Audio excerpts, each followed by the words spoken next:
Ya, mobil listrik China kini digebuk sana-sini. Setidaknya ini terjadi di Amerika Serikat, Uni Eropa, dan yang terbaru Kanada. Subsidi dari pemerintah diduga menjadi penyebab. Kita akan bahas lengkapnya dalam AS Eropa Kanada kompak gebuk mobil listrik China. Kita ke slide yang pertama. Ya, Kanada secara resmi mengumumkan akan menjatuhkan tarif biaya masuk hingga 100% bagi mobil listrik atau electric vehicle yang diimpor dari China. Di samping biaya masuk impor sebesar 6,1% yang sudah ada pada Senin waktu setempat. Selain mobil listrik, Kanada juga mengenakan tarif 25% pada baja dan juga aluminium China. Pengumuman tersebut menyusul pertemuan penasehat keamanan nasional Amerika Serikat Jake Sullivan dengan Perdana Menteri Kanada Justin Trudeau dan kabinet menterinya pada hari Minggu. Tarif baru kendaraan listrik berlaku pada 1 Oktober, sementara untuk aluminium dan juga baja berlaku pada 15 Oktober. Nah, Trudeau sendiri menyebut bahwa pelaku seperti China telah memilih untuk memberi diri mereka keuntungan yang tidak adil di pasar global. Kami melakukannya sejalan secara paralel dengan negara-negara ekonomi lain di seluruh dunia yang menyadari bahwa ini adalah tantangan yang kita semua hadapi. Kecuali kita semua ingin berlomba-lomba sampai ke dasar, kita harus bangkit. Nah, tak hanya itu, mengutip dari Reuters, impor mobil China ke Kanada ke pelabuhan terbesarnya di Vancouver mencapai 460% tahun ke tahun, menjadi 44.356 unit pada tahun 2023. Ini adalah sejak Tesla mulai mengirimkan kendaraan listriknya yang dibuat di Shanghai ke Kanada. Adapun industri manufaktur otomotif Kanada mempekerjakan lebih dari 125.000 orang. Selain itu, Kanada juga telah menginvestasikan miliaran dolar untuk mendukung transisi ke kendaraan listrik dan memperkuat rantai pasokan baterai domestik.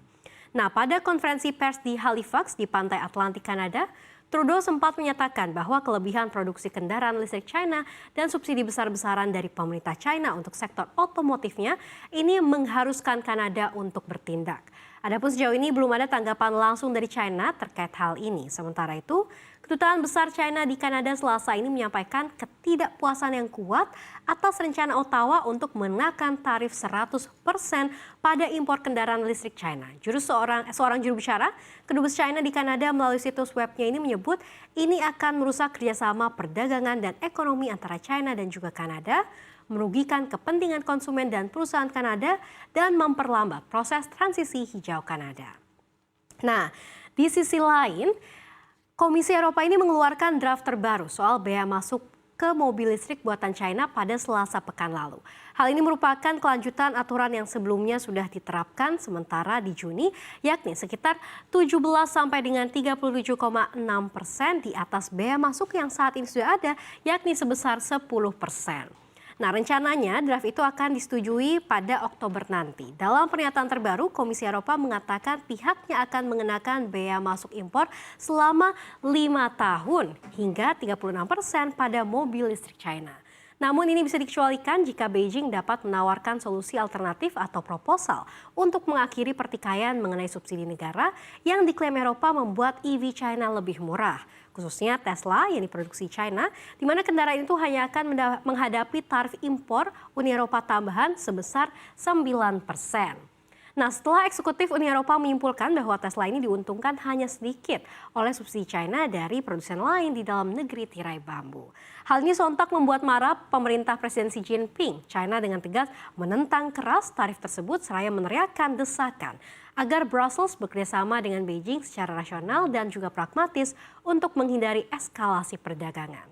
Kelompok yang mewakili perusahaan China di Eropa, Kamar Dagang Tiongkok untuk Uni Eropa, yakni CCCEU, juga meneriakkan rencana Komisi Eropa tersebut tidak adil. Sikap Eropa tegasnya justru akan memperburuk ketegangan perdagangan. Adapun sebelumnya Eropa menerapkan kebijakan tarif setelah melakukan penyelidikan yang berujung pada klaim subsidi pada mobil listrik China. Komisi Eropa menilai harga kendaraan listrik China ini terlalu rendah karena subsidi sehingga merugikan produsen mobil Eropa.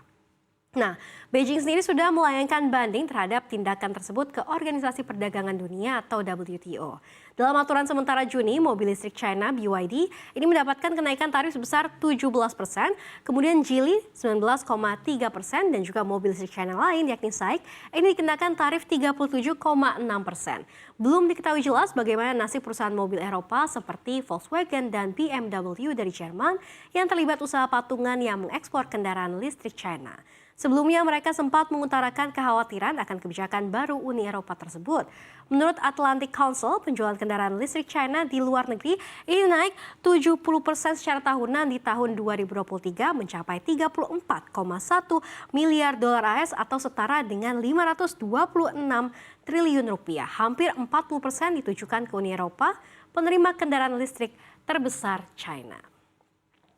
Nah, kemudian tak hanya Kanada dan juga Uni Eropa, Amerika Serikat sendiri sudah mengumumkan memberlakukan peningkatan tarif impor kendaraan listrik China sejak Mei. Presiden AS Joe Biden bahkan meningkatkan hingga 4 kali lipat menjadi 100%, di mana sebelumnya pajak impor yang berlaku adalah 25%.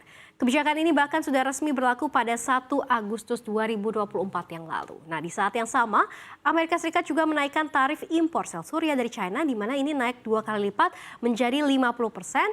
Kemudian juga menggandakan tarif semikonduktor China dari 25% ini menjadi 50%. Dan juga meningkatkan 3 kali lipat tarif impor produk baja dan juga aluminium menjadi 25%.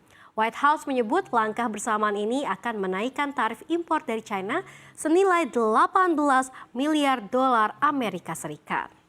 White House juga mengklaim bahwa mobil listrik murah asal China berdampak negatif terhadap bisnis atau pekerja di AS serta bukan penyebab bertambahnya kendaraan listrik di AS. AS juga menyebut ini adalah bagian dari upaya mencegah China meremehkan perusahaan-perusahaan AS termasuk mengancam lapangan kerja manufaktur di Amerika Serikat. Ya, pemirsa, kenaikan tarif biaya masuk impor mobil China oleh Amerika Serikat, Uni Eropa dan juga Kanada dapat bereskalasi menjadi perang dagang yang signifikan. Jika hal ini terjadi, maka akan berdampak serius ke ekonomi masing-masing negara dan juga dunia.